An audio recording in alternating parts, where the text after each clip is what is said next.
Hi guys, today we will start exercise 12.2। Exercise 12.1 में हमने देखा था area of circle and circumference of circle, इन दोनों के फार्मूला देखे थे और पाई की वैल्यू देखी थी कि उसको किस टाइप पे डिराइव किया जाता है। नाउ 12.2 में हम देखेंगे sector, segment and length of arc से रिलेटेड फार्मूलों के बारे में। ठीक है, तो सबसे पहले स्टार्ट करते हैं सेक्टर से। तो सेक्टर क्या होता है? सेक्टर किसे कहते हैं? सेक्टर जो एरिया होता है टू रेडियाई और आर्क ऑफ सर्कल के बीच का, उसको बोलते हैं सेक्टर। डायग्राम से समझते हैं हम इसको। देखिए, ये एक सर्कल है। नाउ ये हो गया इसका सेंटर, देन ये हो गया इसकी रेडियस। एंड आपको पता है सर्कल की कितनी भी रेडियस हो सकती है। ठीक है, यहाँ पे दो रेडियस खींची, तो जो दो रेडियस के बीच का एरिया होता है, ठीक है, और जो ये आर्क है, इन दोनों के बीच का जो एरिया होता है उसको बोलते हैं हम सेक्टर। ठीक है, यहाँ पे जिसको बोलते हैं आर्क, जो आर्क और दो रेडियस के बीच का जो ये एरिया होता है इसे बोलते हैं सेक्टर। तो हमें इसका एरिया फाइंड करने का फार्मूला यहाँ पे डिराइव करना है ना। तो आप समझ गए होंगे सेक्टर किसे कहते हैं। ठीक है, अब आप देखिए इस डायग्राम को, इसमें माइनर सेक्टर और मेजर सेक्टर दोनों सेक्टर है। ठीक है, जो छोटा वाला मैंने कलर किया है ग्रीन कलर से, इसको बोलते हैं माइनर सेक्टर, और जो ये बड़ा वाला है जिसको मैं येलो कलर से हाईलाइट कर देता हूँ, इसको बोलते हैं पूरे को मेजर सेक्टर। ठीक है,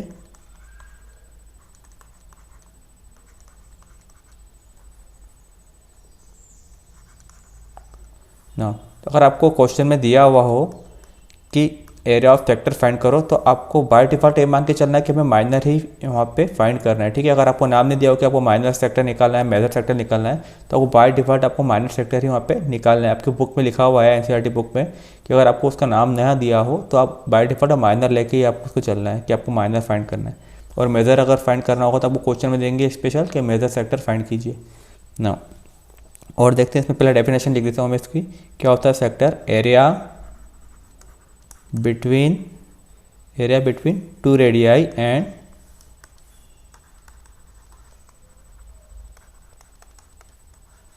आर्क ऑफ, करस्पॉन्डिंग आर्क भी बोल सकते हैं आप, एंड आर्क ऑफ सर्कल। ठीक है,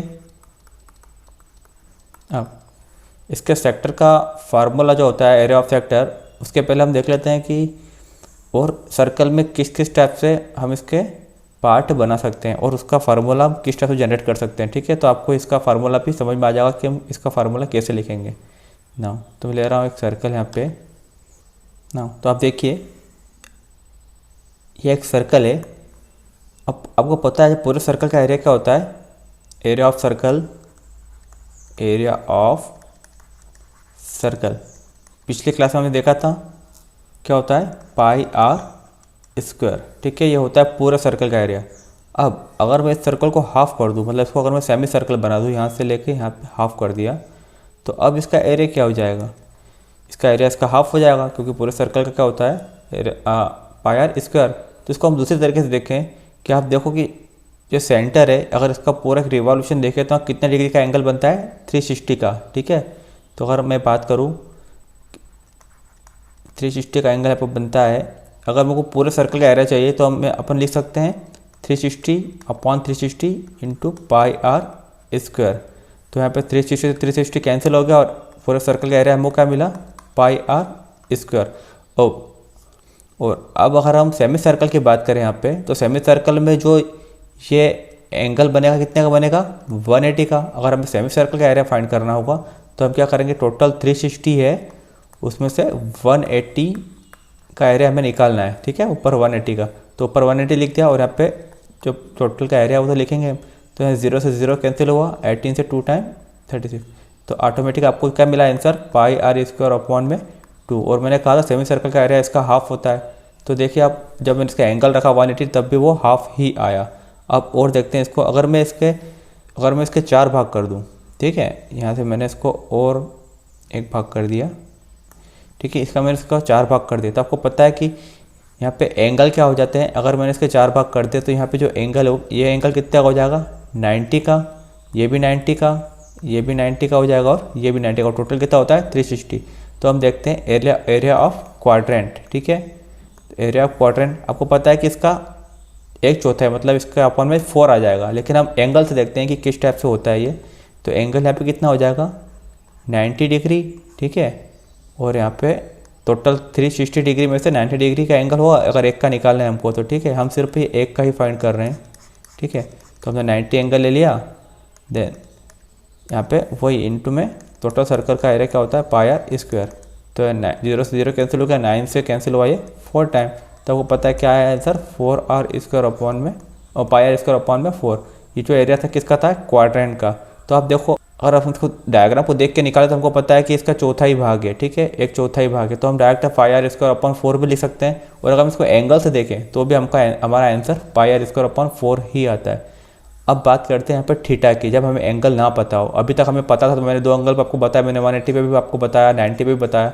अब हमें यहाँ पे एंगल नहीं पता हो, अगर हम मान लें कि थीटा एंगल पे कोई सेक्टर बनाए और उसका हमको एरिया फाइंड करना है तो हम कैसे करेंगे, ठीक है। तो हम क्या करेंगे यहाँ पे जहाँ पे हमको पता था 180 और 90, वहाँ पे हम क्या रख देंगे इस बार थीटा। तो ये हो जाएगा area of sector, area of sector of angle, angle हमको नहीं पता है, ऑफ एंगल थीटा। तो अभी तक हम क्या करते हैं, आपको जब एंगल पता था तो एंगल को हम 360 के ऊपर रखते थे, ठीक है। तो टोटल कितना होता है रिवॉल्यूशन में एंगल 360, और ऊपर जो एंगल का हमको एरिया निकालना होता है जिसका रेफरेंस पे उसको लिखते हैं। तो theta upon 360 into pi are square, ठीक है। तो ये आपका फार्मूला बन गया एरिया ऑफ सेक्टर का कि क्या होता है theta upon 360 into pi are square. इसका फार्मूला अभी हमने जनरेट किया है, ठीक है। जहाँ पे एंगल थीटा होगा तो एरिया ऑफ सेक्टर क्या हो जाएगा theta upon 360 into pi are square. ना ये तो हो गया माइनर सेक्टर का एरिया। अब हम देखते हैं मेजर सेक्टर का एरिया। तो मेजर सेक्टर का एरिया किस टाइप से होगा, तो आप देखिए यहाँ पे 1 रिवॉल्यूशन में जो एंगल बनता है टोटल वो होता है 360 का। अब 360 में से अगर हम इतना माइनस कर दें, ठीक है, टोटल तो आपको पता है टोटल 360 है, और 360 में से हम इतना माइनस कर दें तो जो बाकी बचा है वो एरिया हमको मिल जाएगा, ठीक है।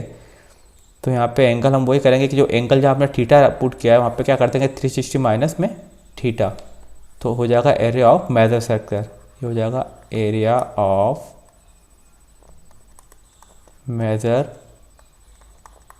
सेक्टर इक्वल टू जहाँ पे थीटा पुट किया वहाँ पे क्या कर देंगे 360 डिग्री माइनस थीटा अपॉन में 360 डिग्री, ठीक है, क्योंकि ऊपर वाला आ गया। ये अगर थीटा हुआ तो ये क्या हो जाएगा ऊपर का एंगल 360 माइनस थीटा, ठीक है, क्योंकि टोटल 360 होता है इसलिए होगा 360 माइनस थीटा अपॉन में 360 इंटू में पाई आर स्क्वायर, ठीक है। तो ये एक तरीका हो गया आपका एरिया ऑफ मेजर सेक्टर निकालने का। और इसका दूसरा तरीका भी बता देते हैं। कितनी बार क्वेश्चन में हमको क्या करना पड़ता है माइनर भी निकालना पड़ता है और मेजर भी निकालना पड़ता है। तो हम क्या करते हैं इस डायग्राम को देखिए आप, हम क्या करते हैं कि माइनर सेक्टर का एरिया फाइंड कर लेते हैं और उसको टोटल सर्कल के एरिया जो पाई आर स्क्वायर होता है उसमें से माइनस कर देते हैं। तो वो भी एक तरीका हो गया है मेजर सेक्टर को निकालने का। इसको हम ऐसा भी बोल सकते हैं area of major sector second, ठीक है, area of major sector equal to हम बोल सकते हैं कि एरिया ऑफ सर्कल मतलब जो टोटल है और उसमें से हम अगर माइनस कर दे area of minor sector, area of, ठीक है। तो भी हमें जो एरिया मिलेगा वो क्या मिलेगा मेजर सेक्टर का। आप देख रहे हैं डायग्राम में अगर मैं टोटल पाई आर स्क्वायर जो सर्कल का एरिया है उसमें से सिर्फ इतना इतना है जो एरिया मैंने निकाला उसको माइनस कर दूं तो वो जो एरिया आएगा वो मेजर सेक्टर का ही आएगा। तो यहाँ पर हमने वो यूज़ करा कि area of major sector equal to area of circle minus area of minor sector, ठीक है। तो इसको सॉल्व करोगे तो भी आंसर आपको यही मिलेगा। लेकिन एक फार्मूला यूज़ करने का तरीका हो गया वो भी कि कितने क्वेश्चन में हमको क्या माइनर भी फाइंड करना पड़ता है और मेजर भी फाइंड करना पड़ता है। तो माइनर फाइंड कर लेते हैं और टोटल सर्कल का एरिया फाइंड करके उसमें से माइनर को माइनस कर देते तो मेजर निकल जाता है। एरिया ऑफ सर्कल क्या होता है pi are square minus area of minor sector का फार्मूला अभी हमने निकाला था theta upon 360 into pi are square, ये रहा, ठीक है। तो हो जाएगा थीटा अपॉन 360 इंटू में पाई आर स्क्वायर, ठीक है। तो दोनों तरफ पाई आर स्क्वायर दिख रहा है तो हम कॉमन ले सकते हैं। तो मैंने ले लिया पाई आर स्क्वायर को कॉमन, तो यहाँ बचा 1 माइनस थीटा अपॉन 360 डिग्री। अगर एलसीएम लेंगे तो पाई आर स्क्वायर तो बाहर ऐसा कैसा रहेगा, यहाँ एलसीएम हो जाएगा तो 361 में कुछ नहीं अपॉन में तो 1 लिख दिया, यहाँ आ जाएगा 360 डिग्री माइनस में थीटा और इन दोनों के अपॉन में 360 डिग्री। ठीक है, तो देखिए एक तरीके से आया वही है जो हमने यहाँ निकाला था। पायर स्क्वायर पीछे लिखा हुआ, यहाँ पे पायर स्क्वायर मैंने आगे लिख दिया, बाकी है सेम है ये वाला और ये वाला। ठीक है, बस वो बोलने का तरीका अलग हो गया कि हमने पहले एरिया सर्कल का, टोटल सर्कल का एरिया निकाला और उसमें से माइनस को माइनस कर दिया ना। सेक्टर आपको समझ में आ गया होगा। अब हम सेकंड देखते हैं, लेंथ ऑफ आर्क। ठीक है, लेंथ ऑफ आर्क।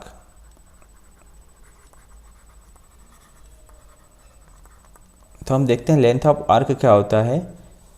तो डायग्राम से समझते हैं इसको कि लेंथ ऑफ आर्क, अभी हमने देखा था कि जो एरिया ऑफ सेक्टर था वो रेडियस और आर्क के बीच का एरिया ही था। ठीक है, तो वही उसको बोलेंगे लेंथ ऑफ आर्क। जो भी आर्क की हमने बात की थी, देखिए ये सेंटर हो गया, ये हो गई इसकी रेडियस ना, और ये जो नीचे दिख रहा है आपको, इसको बोलते हैं हम लेंथ ऑफ आर्क। इसको आर्क बोलते हैं। हमको इसकी लेंथ फाइंड करना है कि कितनी इसकी लेंथ है।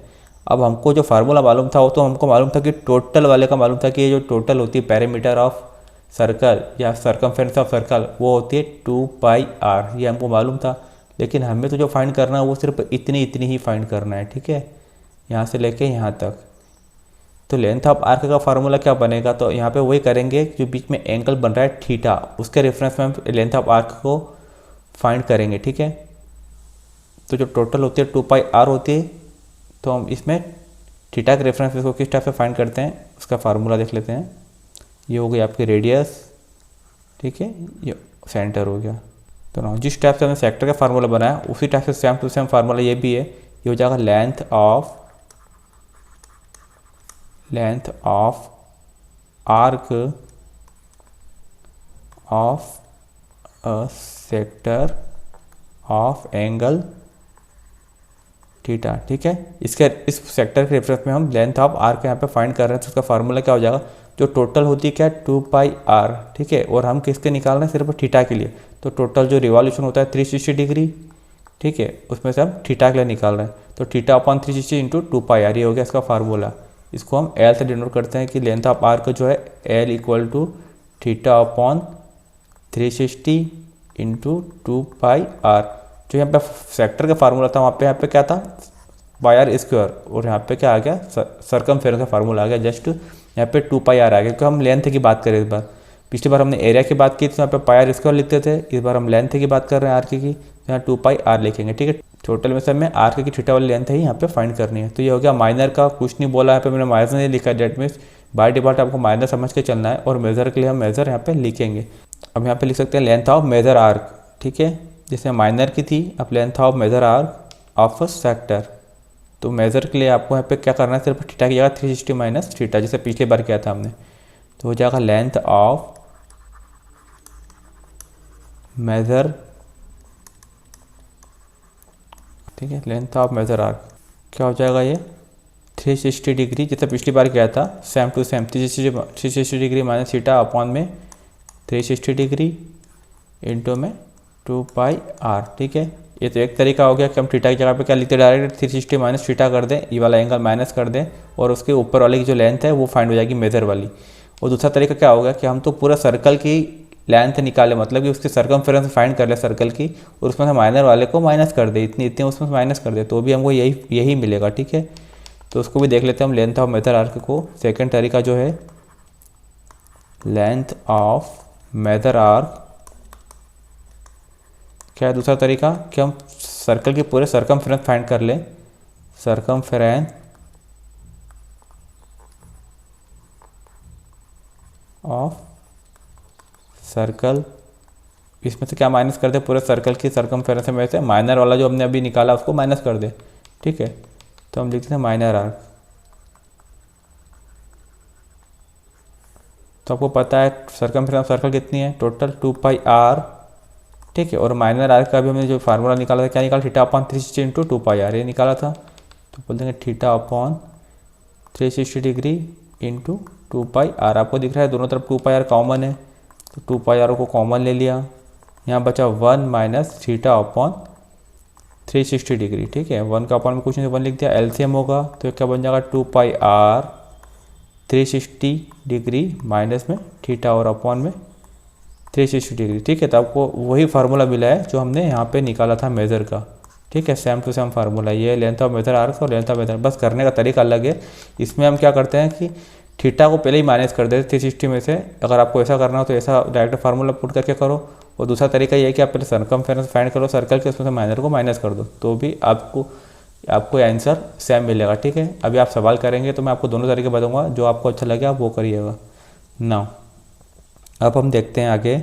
तो दो फार्मूले देख चुके हैं हम, एरिया ऑफ सेक्टर देख चुके हैं और लेंथ ऑफ आर्क देख चुके हैं। इनमें रिलेशन देख लेते हैं एक बार। ठीक है, तो एरिया ऑफ सेक्टर का फार्मूला मैंने आपको क्या बताया अभी, जो एरिया ऑफ सेक्टर होता है, एरिया ऑफ सेक्टर थीटा के इसमें, ठीक है थीटा के रेफरेंस में। तो अभी हमने देखा कि थीटा अपॉन 360 डिग्री इंटू में पायर स्क्वायर, यही होता है एरिया ऑफ सेक्टर, क्योंकि हम एरिया की बात कर रहे हैं तो पायर स्क्वायर आएगा और 360 में से थीटा की रेफरेंस में। ठीक है, नाउ तो अब हम क्या करेंगे, इसमें 1/2 का ऊपर भी मल्टीप्लाई, 2 का मल्टीप्लाई ऊपर भी कर दें, 2 का मल्टीप्लाई नीचे भी कर दें। ठीक है, तो कर सकते हैं हम ऐसा, 2 का मल्टीप्लाई मैंने ऊपर भी कर दिया, 2 का मल्टीप्लाई नीचे भी कर दिया। ठीक है, इसमें मैथ का तो कोई रूल ब्रेक नहीं हुआ है आपका। ठीक है, ये हो गया पाई आर स्क्वायर। इसको हम दूसरे तरीके से लिख सकते हैं। ठीक है, तो मैं इसको लिख रहा हूँ, थीटा को मैंने आगे लिख दिया, ये 2 को मैंने यहाँ लिख दिया और यहाँ पे लिख दिया 2 पाई आर। ठीक है, कर सकता हूँ 2 पाई आर, और एक आर को मैंने यहाँ पे अलग लिख दिया। यहाँ पे मैथ का कोई रूल ब्रेक नहीं हुआ। और अपॉन में क्या है 2, इस 2 को मैंने यहाँ लिख दिया 1/2 इंटू। ठीक है, ये 2 को मैंने पीछे लिख दिया, देन थीटा को यहाँ, और एक आर को मैंने पीछे लिख दिया और एक आर को साथ में लिख दिया। और अभी हमने एक फार्मूला बनाया था, इस फार्मूले को ध्यान से देखिए आप, theta upon 360 into 2 pi R, क्या बनता है ये, अभी हाल हमने बनाया था, theta upon 360 degree into 2 pi R, क्या था ये जो फार्मूला आपका बन रहा है बीच में, ये आपका होता है लेंथ ऑफ आर्क। अभी हाल हमने बनाया था, आप देखिए यहाँ पे, ये देखिए, इसको हमने एल से डिनोट किया था, length of arc theta upon 360 into 2 pi R. तो बस हम इसकी जगह पे एल पुट कर सकते हैं। ठीक है, तो हम वही करेंगे यहाँ पे, कि जो बीच में बन रहा है, जो फार्मूला बन रहा है यहाँ पे 1/2, इसको हम एल से डिनोट करते हैं, जो होती है, ठीक है, लेंथ ऑफ आर्क इंटू में आर, तो होता है area of sector equal to 1/2 length of arc into R. ठीक है, इसका यूज़ आपको जब होगा जब आपको क्वेश्चन में लेंथ ऑफ आर्क दी होगी और रेडियस दी होगी, तो आप डायरेक्ट इस फार्मूला का यूज़ करके एरिया ऑफ सेक्टर फाइंड कर सकोगे। ठीक है, नहीं तो आपको इससे पहले लेंथ ऑफ आर्क का फार्मूला यूज़ करके पहले रेडियस निकालना पड़ेगी और फिर उसको ज़्यादा सॉल्व करना पड़ेगा। और आपको पता है कि ये भी फार्मूला होता है, तो आप इसका यूज़ करके direct length of sector, area of sector find कर सकेंगे लेंथ ऑफ आर्क के थ्रू। ना कितनी बार आपको एरिया ऑफ सेक्टर दिया होगा और आपको लेंथ ऑफ आर्क का फाइंड करना होगी, तो आप डायरेक्ट इस फार्मूला का यूज़ करके यहाँ से लेंथ ऑफ आर्क भी फाइंड कर सकते हैं। ठीक है, ना आगे देखते हैं इसमें। और अगर इसमें आपको कोई डाउट हो तो कमेंट बॉक्स में कमेंट कर दीजिएगा ना। अब बात करते हैं सेगमेंट की। ठीक है, सेगमेंट, पहले तो ये देखते हैं कि सेगमेंट क्या होता है। तो मैं डायग्राम से आपको समझाने की कोशिश करता हूँ। देखिए, ये एक सर्कल है। ठीक है, तो सर्कल में आपको कॉर्ड पहले पढ़ाई थी। ठीक है, किसको बोलते हैं, कॉर्ड, जो सर्कमफ्रेंस के दोनों एंड पे टच करती है, इसको बोलते हैं हम कॉर्ड। जो कॉर्ड और करस्पॉन्डिंग आर्क के बीच का जो एरिया होता है, ठीक है, ये वाला, ये जो एरिया है इसको हम बोलेंगे सेगमेंट। ठीक है, तो नीचे वाला इसको हम बोलेंगे माइनर सेगमेंट, और जो ऊपर वाला एरिया है इसको बोलेंगे मेजर सेगमेंट।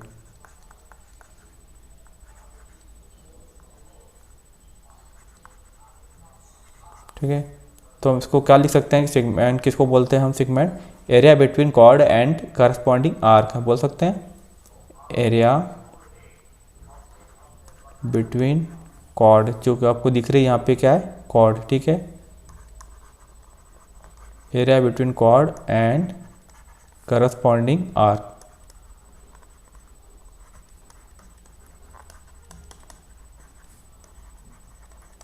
नो, सेगमेंट आपको समझ पड़ गया किसको बोलते हैं। अब हम देखते हैं कि एरिया ऑफ सेगमेंट कैसे फाइंड किया जाता है। तो अगर देखा जाए तो एरिया ऑफ सेगमेंट का एक डायरेक्ट फार्मूला भी है, लेकिन आपकी क्लास में अभी उसको आपको नहीं बताया गया कि इसका फार्मूला क्या है, और मैं आपको सजेस्ट करूँगा कि आप वो डायरेक्ट फार्मूला यूज़ भी ना करें। ठीक है, आपकी क्लास में इसको फाइंड करने का, जो सेगमेंट को फाइंड करने का तरीका बताया हुआ है कि आप पहले इस सेक्टर का एरिया फाइंड कर ले पूरा सेक्टर का, जो अभी हमने पीछे फार्मूला देखा था एरिया ऑफ सेक्टर से, उसमें से इस ट्रायंगल के एरिया को माइनस कर दे तो आपको जो मिलेगा वो माइनस सेगमेंट मिल जाएगा। ठीक है, तो आपकी बुक में जो तरीका बताया वो यही बताया, उसका एक डायरेक्ट फार्मूला भी होता है, लेकिन मैं आपको ये सजेस्ट करूँगा कि आप इसी टाइप से करिए कि आप पहले सेक्टर का एरिया फाइंड कर लो, उसमें से ट्रायंगल के एरिया को माइनस कर दो। ठीक है, यहाँ पर थीटा जो भी देंगे वो नो, तो हम लिख सकते हैं एरिया ऑफ सेगमेंट क्या होता है, तो आपको होता है एरिया ऑफ सेगमेंट वो होता है area of corresponding sector, area of corresponding sector minus area of triangle. ठीक है, minus area of corresponding triangle, area of corresponding.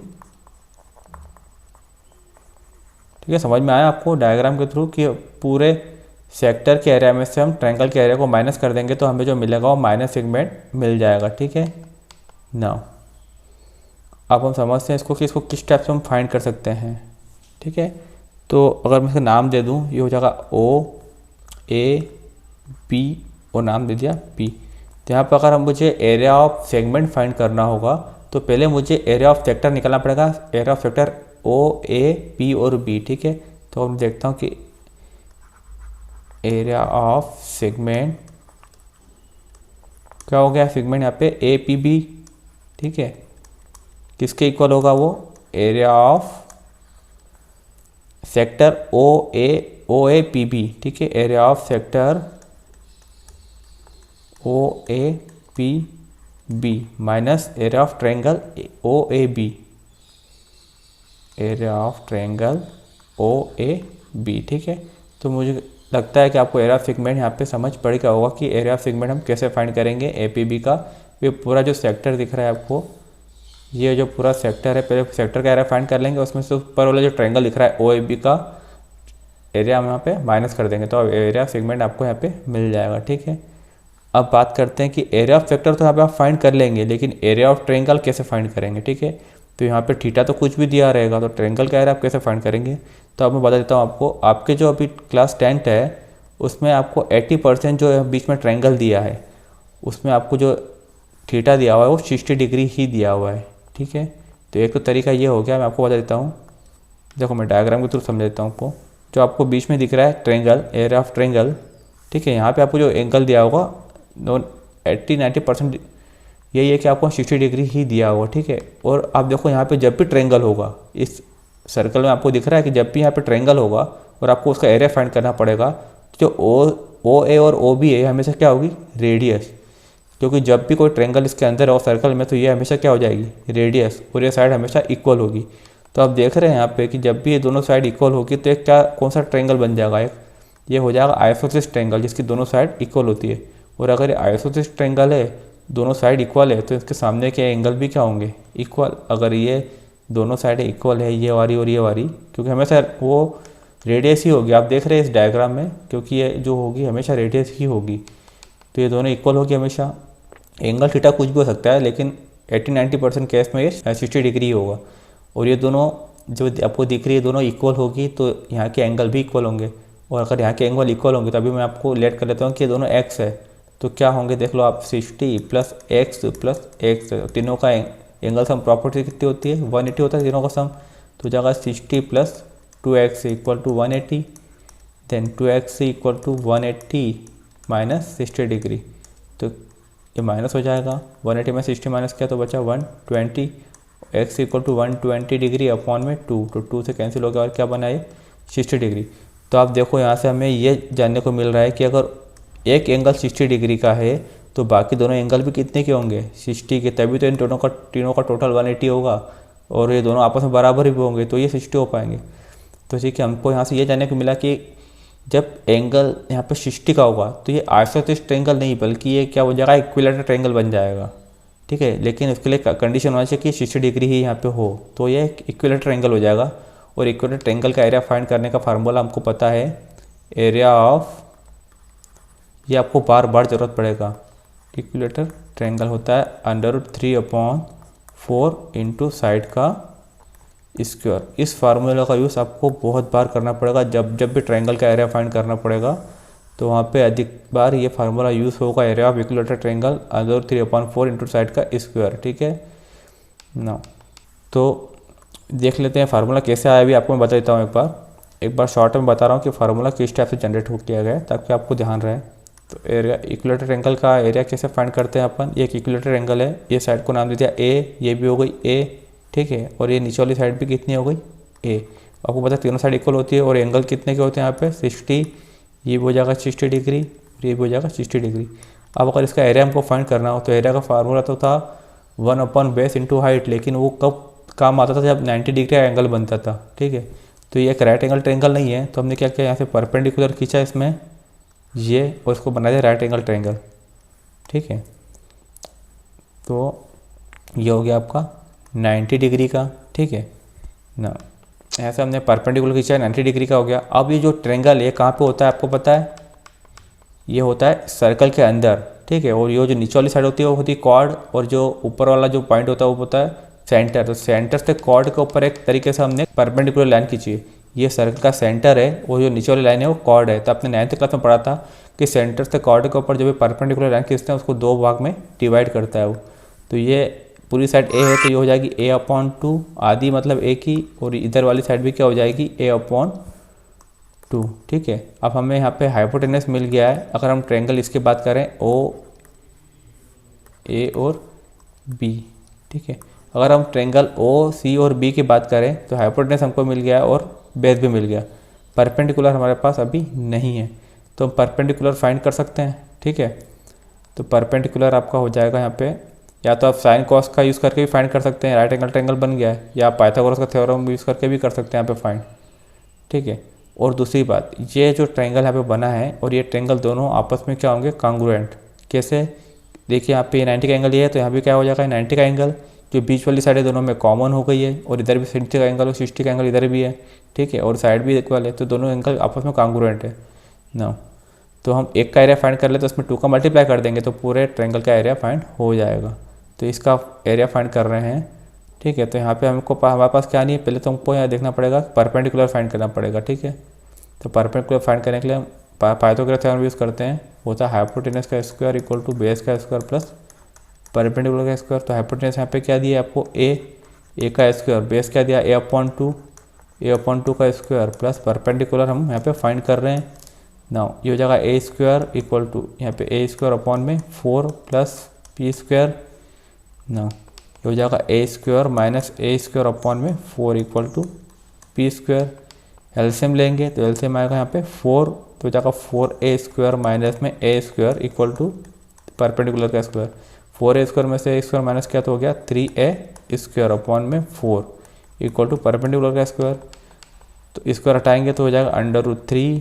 ठीक है, a का स्क्वायर हट गया तो a बना, 4 का स्क्वायर हटाया तो 2 हो गया, और ये बचा p। ठीक है, तो क्या √3a अपॉन 2, जो परपेंडिकुलर साइड है आपकी वो आई √3a अपॉन में 2। ठीक है, अब area of O C B हम निकाल सकते हैं। एरिया ऑफ, पहले देखते हैं पूरा ट्रायंगल का area of O A B. ठीक है, area of triangle O A B, एक इक्विलेटरल ट्रायंगल है तो हो जाएगा 2 का मल्टीप्लाई होगा क्योंकि इसमें 2 ट्रायंगल है सेम, तो 2 into area of O C B, area of triangle O C B. ठीक है, अभी राइट एंगल ट्रायंगल है ओ सी बी, तो जाएगा 2 into area of O C B 1/2, base into height होता है, तो बेस ऑफ क्या हुआ a/2, और परपेंडिकुलर हाइट मतलब ये अपन निकाला √3a अपॉन में 2। ठीक है ना, देखते हैं इसमें से ये 2 से 2 कैंसिल हो गया, और क्या मिला हमें √3a का स्क्वायर हो गया,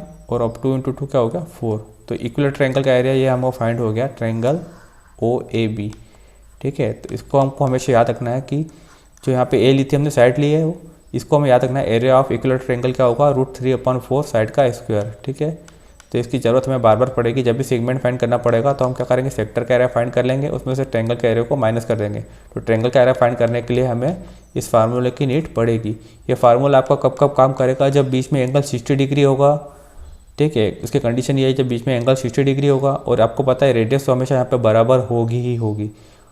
60 डिग्री पे भी वर्क करेगा और ये 120 डिग्री पे भी वर्क करेगा। अगर बीच में 120 डिग्री होगा तो भी सेम टू सेम ये फार्मूला से इसका आंसर आ जाएगा। 120 डिग्री के लिए भी हम इस टाइप से प्रूफ कर सकते हैं इसको, तब भी फार्मूला यही बनेगा। ठीक है, अभी टाइम कम है तो मैं आपको यहाँ डिराइव करके नहीं बता रहा हूँ, लेकिन आप 60 का 120 करके भी इसको इसी टाइप से करेंगे तो भी यही फार्मूला बनेगा इसका एरिया फाइंड करने का। तो आप वहाँ पे 120 की जगह भी इसको यूज़ करेंगे कभी तो आंसर आपका सेम आएगा ना। और देखते हैं यहाँ पे थीटा की जगह कभी कभी 90 होगा तो आपको मैंने बता दिया कि अगर 90 हुआ तो हम डायरेक्ट फार्मूला यूज़ कर लेंगे। जो ट्रेंगल होगा और राइट एंगल ट्रेंगल होगा तो 1/2 बेस इंटू हाइट का यूज़ करके हम उसको फाइंड कर लेंगे। ठीक है, तो इस टाइप से हमें ट्रेंगल का एरिया यहाँ पे फाइंड करना पड़ेगा। आपकी बुक में यहाँ पे 90% तो ट्रेंगल 60 ही दिया है। ठीक है, बाकी जैसा क्वेश्चन आएगा वैसे मैं आपको इस ट्रेंगल का एरिया फाइंड करके बताऊँगा ना।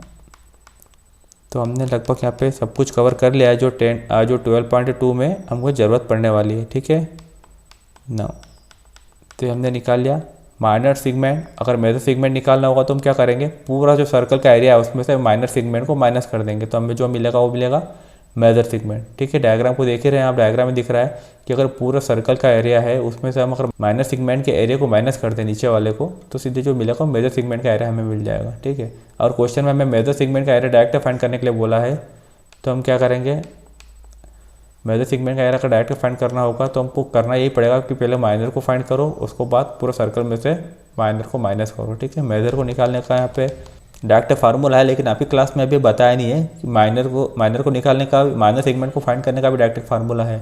ठीक है ना, आप चाहो तो मैं आपको बता दूंगा, आप कमेंट बॉक्स में कमेंट कर दीजिएगा। तो डायरेक्ट फार्मूला है तो उससे से भी डायरेक्ट सेगमेंट फाइंड हो जाएगा, लेकिन उसके आपको मार्क्स पूरे नहीं मिल पाएंगे ना। अगर इसमें आपको कोई डाउट हो तो आप कमेंट बॉक्स में कमेंट कर दीजिएगा। Okay, thank you.